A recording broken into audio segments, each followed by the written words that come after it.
apakah memang era sang raja knockout ini akan usai?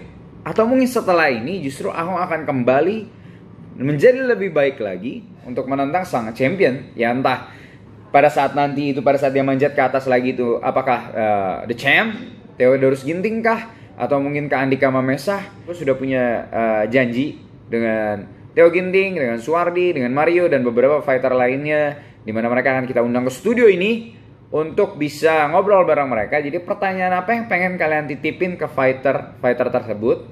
Atau siapa sih yang pengen kalian lihat untuk diundang dan ngobrol langsung di Koko MMA? Silahkan tulis di kolom komen. Halo teman-teman semua, balik lagi di Koko MMA barengan Koko Romedal tentunya. Gue pengen ngebahas pertarungan beberapa hari yang lalu, dimana Rudy Ahong Gunawan, seorang raja knockout, berhasil dikalahkan oleh Alex Munster. Alex Munster, kalau kita katakan tampil dominan, sebetulnya enggak, karena betul-betul sama-sama ya. Menurut gue balance pertarungan itu berjalan dengan sengit, ketat. Kalau scoreboard mungkin ya bisa dibilang 50-50, tapi kalau hitung poin dari dominasi posisi mungkin malah Rudy Ahong sebetulnya agak unggul, terutama di ronde pertama. Cuma anehnya adalah dalam pertandingan tersebut, yang gue lihat, ini adalah analisa gue secara pribadi ya, yang gue lihat adalah Ahong selain memang kelihatan jelas bahwa dia seperti orang yang kurang preparation. Dari postur tubuhnya aja yang biasanya kering, kemarin postur tubuhnya basah. Jadi biasanya kan ototnya lebih kering, tapi kemarin tuh lebih basah. Mungkin ada hubungannya dengan karena Ahong kan baru menikah di 1-2 bulan lalu. Jadi gua kemudian baru honeymoon, jadi gue rasa secara preparation mungkin kalah matang dengan Alex Munster. Mungkin Alex Munster lebih matang dalam preparationnya. Itu terasa sekali kalau menurut gue dari apa yang gue tonton. Kemudian tapi Alex Munster sendiri juga tidak dengan stamina yang banyak atau power yang besar dalam pertandingan kemarin gitu. Jadi Alex Munster tidak dalam performa terbaiknya, Ahong juga tidak dalam performa terbaiknya. Tapi yang menarik adalah bagaimana Alex Munster akhirnya, yang kalau kita lihat di momen di ronde kedua di mana Alex Munster tuh hampir kalah, dia sudah di ground and pound di bawah. Kemudian dia bisa bangkit lagi, naik lagi, bahkan dia bisa knockdown Ahong lagi dan akhirnya dapat mount. Kemudian dia bisa ground and pound Ahong dan bahkan dia staple tangan kanannya Ahong, kemudian dia hantam terus bahkan sampai ke high mount betul-betul, dan dia ground and pound sampai akhirnya Ahong ngetap, dan ngetapnya udah bukan begini lagi tapi udah begini.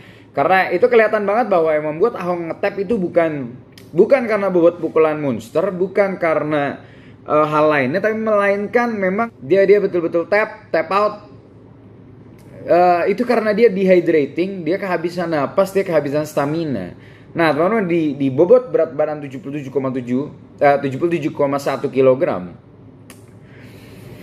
semakin besar otot yang kita punya, semakin pendek juga napas yang kita miliki. Sebetulnya logikanya begitu. Makanya bobot badannya harus ideal. Ketika kita punya bobot yang besar dengan bobot otot dan lemak yang besar, yang terjadi napas pasti memang lebih pendek. Itu gue sebagai seorang praktisi, gue mengamati itu, dan menurut gue itu salah satu penyebabnya juga kenapa Alex Munster staminanya juga kemarin gak maksimal, begitu juga dengan Ahong. Nah tapi yang gue salut adalah Andika Mamesah dan Theo Ginting yang di dalam pertandingan terakhir kita lihat bagaimana mereka brutal, bagaimana mereka punya stamina yang bagus, mereka punya efisiensi, ya gokil.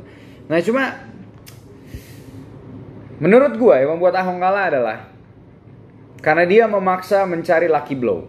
Dia memaksa mencari knockout dengan hooknya dari tangan kanan dan tangan kirinya. Dia memaksakan itu. Padahal sebetulnya ada banyak posisi, dia berkali-kali dapat posisi side mount, side control. Dia dapat posisi itu sekitar 2-3 kali. Di ronde 1 aja dia dapat itu 3 kali. Tapi tidak dimanfaatkan dengan baik untuk entah ambil Americana, entah ambil apapun itu. Dia sempat coba ambil ambar tapi dari posisi yang sulit gitu loh, yang dimana sebetulnya Alex sudah keburu berdiri, Alex bisa escape dari ancaman-ancaman submissionnya. Tapi game plan-nya memang agak aneh karena pada saat dia memiliki kesempatan besar di ground untuk menyelesaikannya lewat submission, bermain dengan positioning, itu tidak dimanfaatkan dengan baik oleh Ahong. Sedangkan Munster bukan seorang submission artist, Munster bukan seorang grappler gitu. Munster ya MMA banget gitu. Lo mau tendang, lo mau pukul, lo mau ground and pound. Dia begitu banget. Dan Yang menarik adalah Munster yang sempat kita berpikir bahwa ini kayaknya udah selesai. Ini kayak udah selesai. Munster pada saat Munster dia udah bongkok udang gitu, dipukulin di ground and pound. Dan salahnya Ahong adalah, menurut gue pribadi, Ahong pukulin terus sampai tenaganya benar-benar habis. Karena menurut Ahong, mungkin Ahong juga berpikir ini kelar nih. Gue habisin tenaga gue pukul sekuat tenaga. Dan ternyata malah berbalik. Munster yang bangkit dan Munster yang memenangkan pertandingan. Secara persiapan gue rasa dua-duanya kurang matang. Jadi dua-duanya tidak dalam kondisi terbaiknya. Tapi kemenangan ada di Munster. Gue rasa satu dan dua lain hal tidak bukan karena stamina yang paling utama. Staminanya. Jual beli pukulan. Kita lihat waktu Ahong masuk ke ronde kedua, dia udah nyender di pagar. Bahkan waktu lagi break ronde 1, Ahong udah kehabisan napas, untuk berdiri pun minta tolong dibantu oleh cornernya. Jadi secara stamina memang Munster unggul sekali.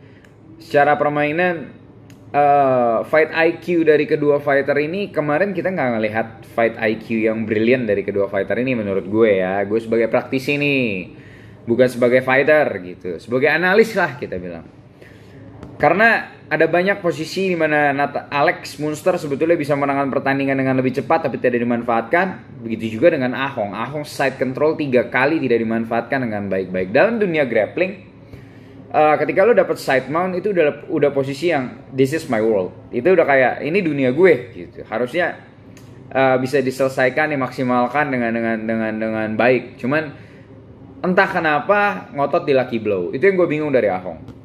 Sedangkan Munster tuh kemarin kalau menurut gue jurusnya adalah bertahan, survive. Pokoknya I will survive this. Jadi gue melihat kemauan yang lebih besar mungkin dimiliki oleh Munster, dan itu yang membawa Munster akhirnya berhasil mengalahkan sang raja knockout. Yang jadi pertanyaan adalah, apakah memang era sang raja knockout ini akan usai?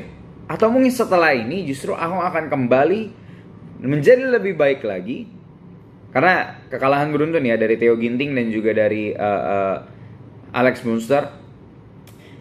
Apakah sang raja knockout akan selesai atau dia akan kembali ke tahtanya untuk menentang sang champion? Ya entah pada saat dia manjat ke atas lagi itu, apakah the champ Theodorus Ginting kah, atau mungkin ke Andika Mamesah?